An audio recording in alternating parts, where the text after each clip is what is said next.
if anyone is hungry or thirsty, let him approach him.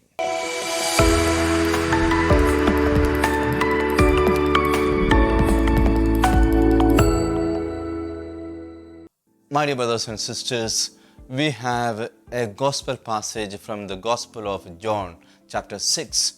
This passage is a long passage where we have the discourse on the bread of life. Even the discourse on bread of life has two parts. One part deals with the word of God, and the second part deals with the Holy Eucharist.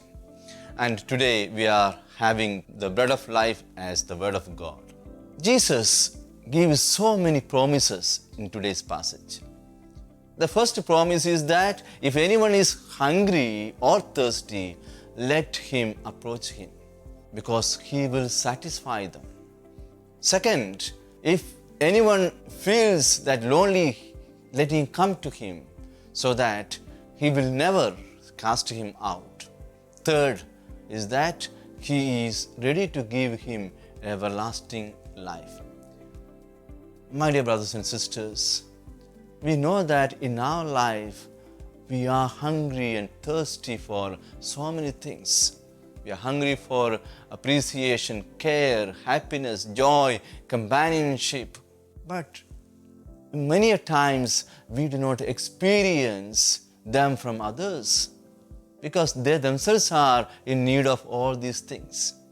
We approach people for these things and they cannot satisfy us, because the care that we really need, the happiness that we really need, the joy that we really need can come from God. That is why St. Augustine says, our hearts are restless until we rest in Thee. Secondly, we also feel so lonely about our life. We feel that sometimes nobody can save us. We feel lonely and abandoned. And Jesus says that, you come to me, I will never cast you out. And the third thing in today's gospel is that the ultimate meaning of our life.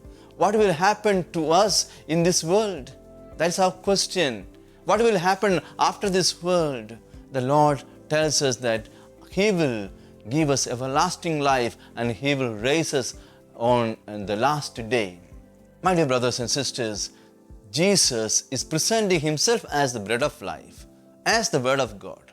And when we abide with this Word of God, when the seed of Word of God or Jesus Himself is with us, we will never be thirsty, we will never be hungry, we will never feel lonely and abandoned, and we will have eternal hope that we will never be abandoned by God. God who comforts us, God who calls us will always be with us. Let us have this confidence during this season of Easter.